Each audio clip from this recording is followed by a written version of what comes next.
శివనారాయణ మాలినీల మధ్య పోరుతో పాటు వారి మధ్య మాటల యుద్ధం కూడా మొదలైంది.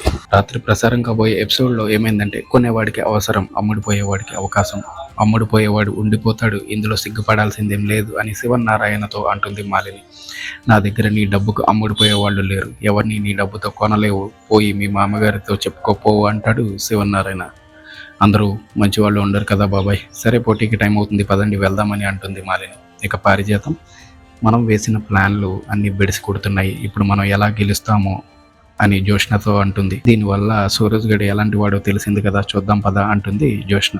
వంటల పొడి ప్రారంభం కావడంతో పోటీలో నిలిచిన 2 రెస్టారెంట్స్ చెఫ్లను పిలుస్తారు నిర్వాహకులు. రా కిరణ్ అని తన చెఫ్ని పిలుస్తోంది దీప. మరి మీ చెఫ్ ఎక్కడా అంటే, దీప పిలిచిన కిరణ్ వెళ్ళి మాలిని వైపు నిలబడి షాక్ ఇస్తాడు. అదేంటి కిరణ్, వాళ్ళ టేబుల్ దగ్గర నిలబడ్డావు, మన టేబుల్ ఇది అని అంటుంది దీప. దాంతో మాలిని, తను ఎంచుకున్న చోటే నిలబడ్డాడు దీప అని అంటుంది. తను నిలబడటం ఏంటి, అతను మా చెఫ్, మా వైపున పోటీలో నిలవడానికి వచ్చాడు అని అంటుంది దీప.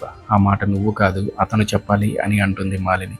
ఏమైంది కిరణ్, అక్కడికి ఎందుకు వెళ్ళావు, ఏం జరుగుతుంది అని అంటాడు కార్తీక్. నాకేం కాలేదు సార్, నేను కరెక్ట్ ప్లేస్లో నేను నిలబడ్డాను, నేను వచ్చింది డిఎం రెస్టారెంట్స్ తరపున అని అంటాడు కిరణ్. రే ఆటలుగా ఉందా, నువ్వు మా రెస్టారెంట్లో ఉద్యోగివి కదా అని రెచ్చిపోతాడు ముసలోడు. 2 గంటల ముందు వరకు అతను మీ రెస్టారెంట్లో చెఫ్, కానీ ఇప్పుడు మా రెస్టారెంట్లో చెఫ్, అతను మా కొత్త ఉద్యోగి, అక్కడ రిజైన్ చేసి ఇక్కడ జాయిన్ అయ్యాడు, కావాలంటే కంపెనీ మెయిల్ చెక్ చేసుకోండి అని అంటుంది మాలిని. ఆ మాటతో కంగుతున్న శివనారాయణ, నువ్వు మరీ ఇంత దిగజారిపోతావా, మరీ ఇంత మోసమా దక్షిణామూర్తి, రాత్రికి రాత్రి నా మనుషుల్ని కొనేస్తావా అని రంకెలు వేస్తాడు. నువ్వే కదా బాబాయ్ నీతి నిజాయితీ అంటూ పెద్ద పెద్ద మాటలు మాట్లాడావు అని అంటుంది మాలిని. ఇంతలో దక్షిణామూర్తి కలగ చేసుకుని, ఏంటమ్మా ఇది, వాళ్ళ చెఫ్ మన రెస్టారెంట్లో జాయిన్ కావడం ఏంటి అని అడుగుతాడు. ఇంతలో శివనారాయణ, ఆహా తెలియనట్టు నటించినంత మాత్రాన నిన్ను క్షమించను అని అంటాడు. నేను నా కోడలతో మాట్లాడుతున్నా, నువ్వు ఆగు శివనారాయణ, నువ్వు చెప్పు మాలిని, వాళ్ళ చెఫ్ రాత్రికి రాత్రి మన చెఫ్ కావడం ఏంటి, సమాధానం చెప్పు అని అంటాడు దక్షిణామూర్తి. ఆ మాటతో మాలిని, క్షమించండి మావయ్య,